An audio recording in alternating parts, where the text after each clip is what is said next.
नमस्कार दोस्तों, ट्रिकी गुरु अमित गुप्ता के YouTube चैनल में आज आपका फिर से स्वागत है। दोस्तों, आज मैं आपके लिए फिर से लेकर आ गया हूं यूपीएसआई की परीक्षा को ध्यान में रखते हुए पर्याप्त कथन वाले 3 ऐसे प्रश्नों को जो कि यूपीएसआई की विगत परीक्षाओं में पूछे जा चुके हैं और इन तीनों प्रश्नों को हम सॉल्व करेंगे बिल्कुल ट्रिकी अप्रोच के साथ। और ये इस सीरीज का दूसरा वीडियो है। इससे पहले एक वीडियो और जारी हो चुका है 3 प्रश्नों का।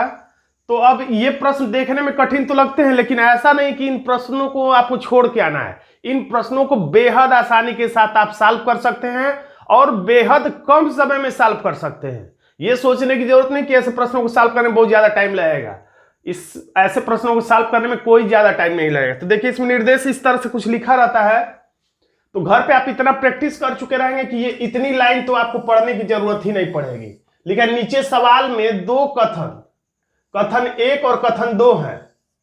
तय करें कि क्या कथनों में उपलब्ध कराए गए तथ्य सवाल का जवाब देने के लिए पर्याप्त हैं या नहीं। दोनों कथनों को पढ़ें और अपना जवाब दें। तो इतनी तो फालतू सी लाइन हो गई जो आप समझ जाएंगे पहले ही। आपको सिर्फ सवाल ध्यान से पढ़ना है। तो अब थोड़ा सा मैं इसको जूम कर देता हूं।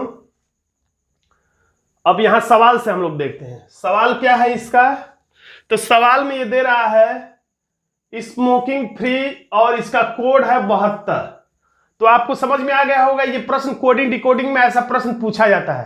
कथन पर्याप्त वाले प्रश्नों में कोई अपना अलग से चैप्टर नहीं है।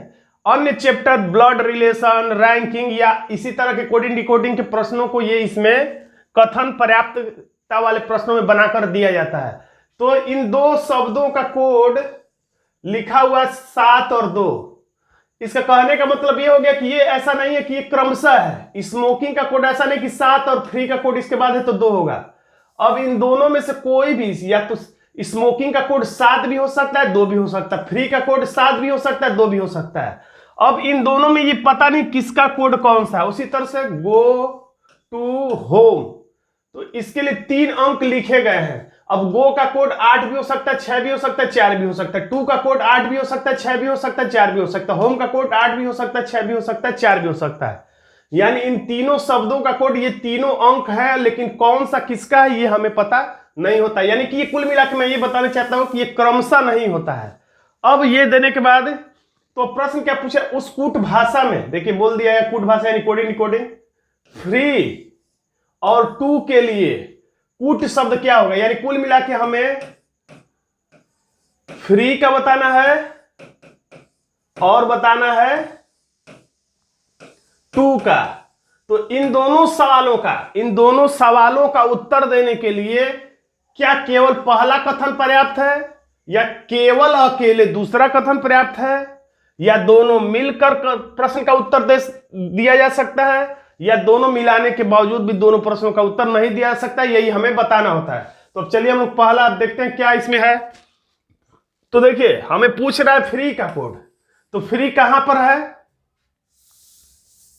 तो देखिए यहां पे फ्री लिखा हुआ है। तो हमें इतना कंफर्म है कि फ्री का कोड या तो 7 होगा और या तो 2 होगा। इन्हीं दोनों में से कोई ना कोई फ्री का कोड होगा। और इसमें कहीं फ्री लिखा नहीं है, तो हम लोग अब इसमें से देखते हैं। तो देखिए फ्री यहां पर लिखा हुआ है, तो फ्री यहां पर भी है और फ्री यहां पर भी है। तो कोई अंक ऐसा भी होगा जो इसमें भी होगा और इसमें भी होगा, क्योंकि फ्री फ्रॉम टेक्स्ट का मतलब है 2 1 3। यानी फ्री का कोड या तो 2 होगा या 1 होगा या 3 होगा।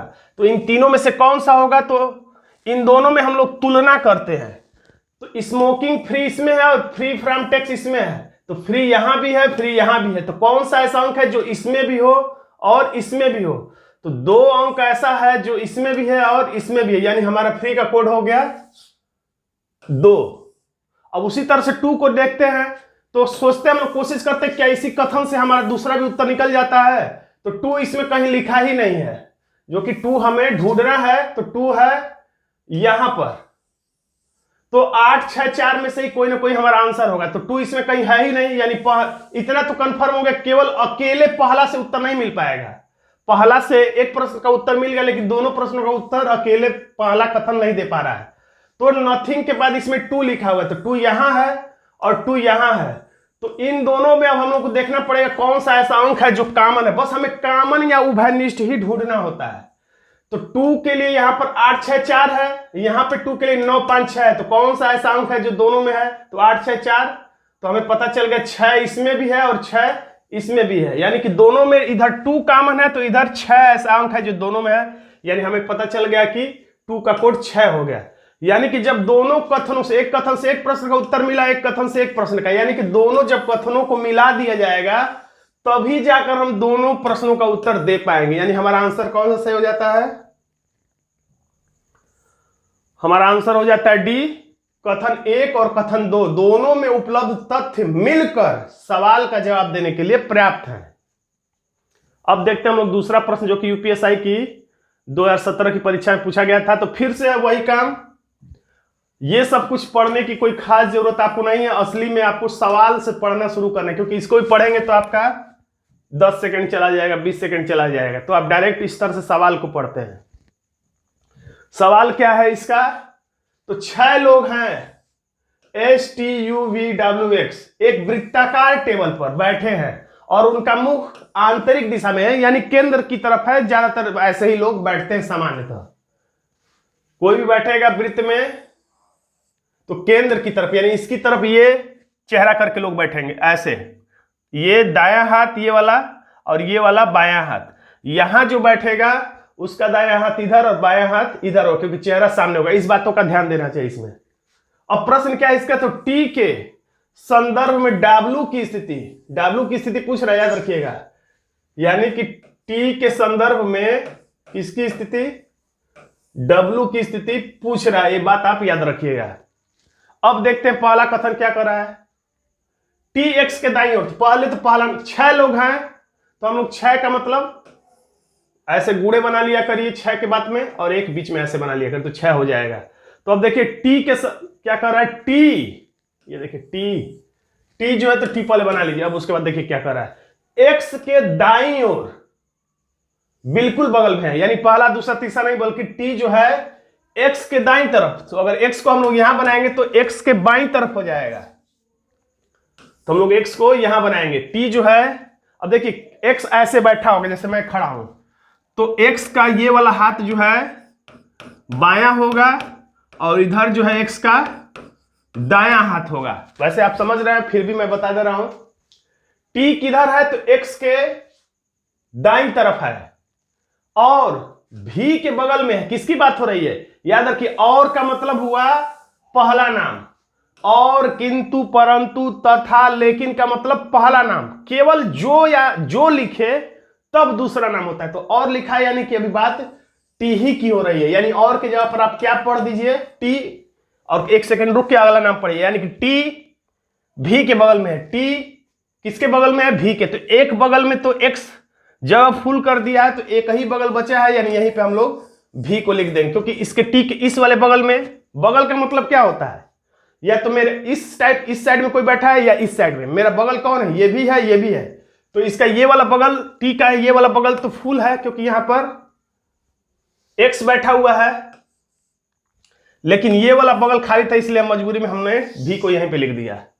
अब देखिए कि क्या हमें उत्तर मिल पा रहा है टी के संदर्भ में। यानी टी के संदर्भ का मतलब टी के पास से खड़े होकर देखने पर W किधर है? तो पता चला इसमें कहीं W आया ही नहीं।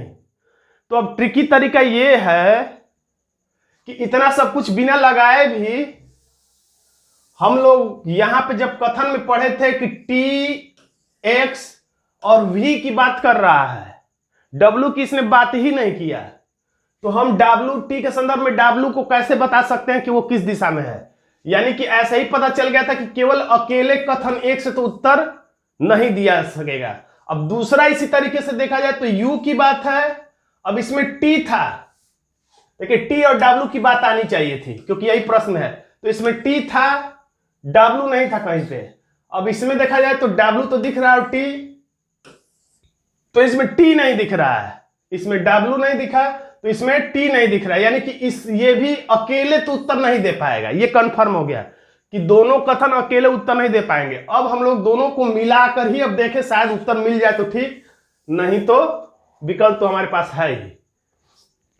अब दूसरा कथन इसमें हम लोग जोड़ते हैं, क्योंकि हमें पता चल गया कि दूसरा वाला भी अकेले उत्तर नहीं दे पाएगा। तो U जो है, U और W दोनों ही भी के बिल्कुल बगल में नहीं है। कौन कौन नाम नहीं है? तो वी और यू और डब्ल्यू। किसके बगल में नहीं है? तो वी के, यानी वी का एक ही बगल तो है ये। वी के बगल में कौन नहीं है? तो यू भी नहीं है यहां पर, और न ही डब्ल्यू भी नहीं है यहां पर।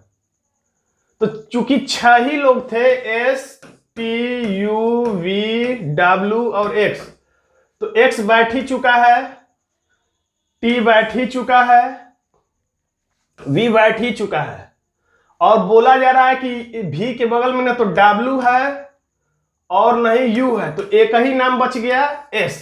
तो इसलिए हम लोग यहां पर क्या लिख देंगे? एस लिख देंगे।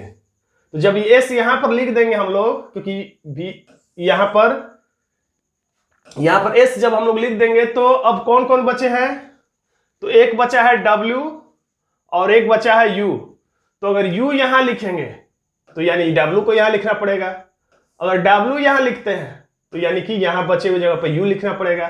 तो कुल मिलाकर टी के संदर्भ में डब्ल्यू, यानी टी के संदर्भ में, टी से खड़े होकर देखने पर देखा जाए तो टी से बाएं साइड में या तो डब्ल्यू 1 2 दूसरे नंबर पे होगा, या टी के बाएं साइड में डब्ल्यू हो सकता है कि तीसरे नंबर पे हो, और दाएं साइड से देखा जाए तो टी के संदर्भ में डब्ल्यू 1 2 तीसरा हो सकता है, या टी के संदर्भ में डब्ल्यू हो सकता है कि चौथा हो। यानी कि बाएं साइड से देखा जाए तो दूसरा तीसरा, दाएं साइड से देखा जाए तो तीसरा चौथा, यानी कि कंफर्म नहीं पता चल पा रहा है कि होगा कौन, क्योंकि डब्ल्यू की स्थिति 2 जगह संभव है। इसलिए हम क्या कह देंगे, क्योंकि इसके लिए हमारे पास एक विकल्प है, विकल्प डी, जिसमें लिखा है कथन 1 और 2 के तथ्य मिलकर प्रश्न का उत्तर देने के लिए पर्याप्त नहीं है, यानी थोड़ी और जानकारी चाहिए थी उत्तर देने के लिए। चलिए एक और प्रश्न देखते हैं। तो फिर से इन सब बातों को देखेंगे, नहीं हम लोग परीक्षा में डायरेक्ट प्रश्न पढ़ेंगे। तो चलिए इसको थोड़ा सा जूम करते हैं हम लोग, यहां डायरेक्ट प्रश्न से पढ़ते हैं। तो प्रश्न ये अब क्या दे रहा है, ये यूपीएसआई की परीक्षा में पूछा गया प्रश्न है। तो लिख रहा है P Q R S T में कौन तीसरा सबसे बड़ा है? P Q R S T यानी 2 2 4 1 5 लोग हैं, इन 5 लोगों में सबसे बड़ा। तो हम लोग जब कुछ बनाते हैं छोटा बड़ा वाला, अमीर गरीब वाला, तो सबसे बड़े को हम लोग ऊपर मानते हैं और सबसे छोटे को या सबसे गरीब को या सबसे हल्के को सबसे नीचे मानते हैं। तो खैर सबसे बड़े में लेकिन तीसरा स्थान पे पूछ रहा है, 5 लोग हैं, उसमें हमको बताना है चौथा स्थान, तीसरा स्थान हमें बताना है, ऊपर से तीसरा स्थान, ऊपर से तीसरा स्थान। तो इसमें लिखा है टी पी और भी की जानकारी, 3 ही लोगों की जानकारी लिखा है। तो बाकी जो 2 लोग बच गए, 3 ही लोगों की जानकारी लिख रहा है, तो बाकी जो 2 लोग बच गए या तो नीचे भी हो सकते हैं या ऊपर भी हो सकते हैं या इन दोनों के बीच में भी हो सकते हैं। यानी इतना तो कंफर्म है, ट्रिकी तरीका मैं बता रहा हूं, अकेले इससे तो उत्तर नहीं दिया जा पाएगा। अब इसमें देखा जाए तो इसमें 1 2 3 4 है, 4 जानकारी यानी एक ही बचा है, तो हो सकता है कि उत्तर इससे मिल भी सकता है, नहीं भी मिल सकता है।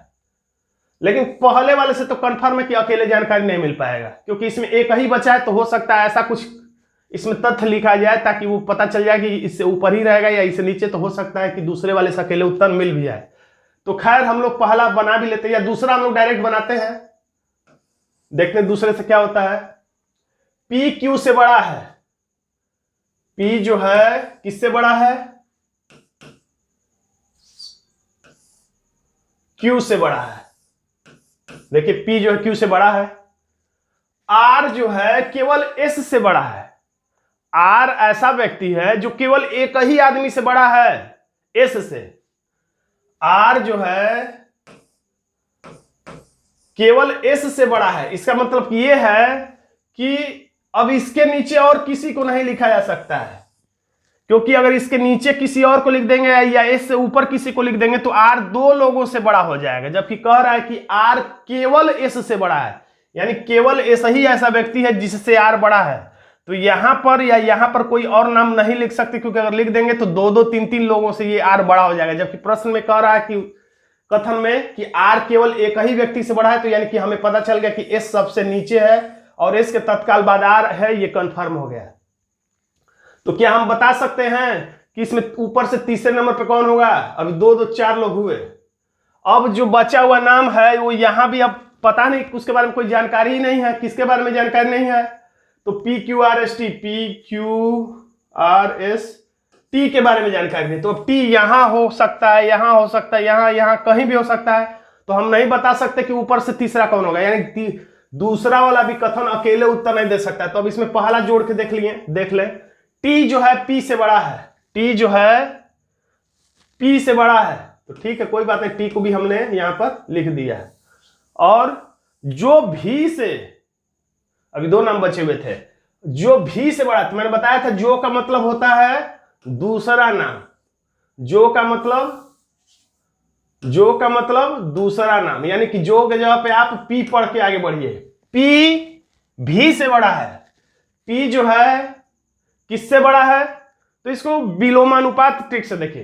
कह रहा है कि पी भी से बड़ा है, यानी कि भी पी से छोटा है। या ये हम कहें राम लक्ष्मण से बड़े थे, या ये हम कहें कि लक्ष्मण जो है राम से छोटे थे, एक ही बात हुआ। तो पी भी से बड़ा है, या ये कहिए कि भी पी से छोटा है, भी जो है पी से छोटा है। तो छोटा कितना है, यहां पर या यहां पर। अब इसके नीचे तो नहीं लिखेंगे, क्यों नहीं लिखेंगे, या भी यहां हो सकता है, या भी जो है यहां भी हो सकता है, क्यू के ऊपर भी हो सकता है, क्यू के नीचे भी। क्यों अब इससे नीचे नहीं हो सकते, क्योंकि आर जो है केवल एक ही व्यक्ति यानी एस से बड़ा है, इसलिए इससे नीचे भी को हम लोग नहीं लिख सकते हैं। लेकिन यहां भी लिख सकते हैं, यहां भी लिख सकते हैं। अब इसको आप फिर से पढ़ के चाहे तो चेक कर लीजिए। टी पी से बड़ा है, जो का मतलब पी भी से बड़ा है, पी जो है भी से बड़ा है। तो देखिए पी जो है, देखिए ये वाले भी से भी बड़ा है, पी जो है इस वाले भी से भी बड़ा है। तो दोनों ही स्थितियों में ये बड़ा है। कुछ लोग बस इसी के नीचे लिख देते हैं, ऐसा नहीं। जब कंफर्म नहीं कितना बड़ा है या कितना छोटा है, तो आप एग्जैक्ट जगह पर नहीं लिख सकते हैं। तो अब देखिए क्या हम लोग बता सकते हैं तीसरे, ऊपर से तीसरे स्थान पे कौन है। तो ये पहला, ये तो क्लियर है कि सबसे ऊपर रहेगा। ये दूसरा नंबर पे है, ये भी क्लियर है कि दूसरे नंबर पर रहेगा। लेकिन अब इसके हिसाब से अगर ये वाला भी सही है तो पता चल गया कि भी तीसरे नंबर पे है। लेकिन अगर ये वाला भी ना सही हो के अगर ये भी यहां पर निकला, तो तीसरे स्थान पे कौन हो जाएगा, क्यू हो जाएगा। यानी कि भी हो सकता है तीसरे नंबर पे, और क्यू भी हो सकता है। यानी कंफर्म नहीं कि तीसरा सबसे बड़ा व्यक्ति कौन है। यानी कि दोनों कथन मिलने के बावजूद भी इस प्रश्न का उत्तर नहीं दे पा रहे। देखिए विकल्प है बी, कथन 1 और 2 के तथ्य मिलकर प्रश्न का उत्तर देने के लिए पर्याप्त नहीं है। तो दोस्तों आज का ये छोटा सा वीडियो आपको कैसा लगा कमेंट बॉक्स में जरूर लिखिएगा। वीडियो अच्छा लगा तो वीडियो को लाइक कर दीजिएगा, इसे अपने दोस्तों में शेयर कर दीजिएगा। और अभी तक आपने हमारे चैनल को सब्सक्राइब नहीं किया तो सब्सक्राइब जरूर कर लीजिएगा, क्योंकि यूपीएससी के लिए ऐसे ही ट्रिकी वीडियो में समय समय पर लाता रहता हूं। धन्यवाद दोस्तों।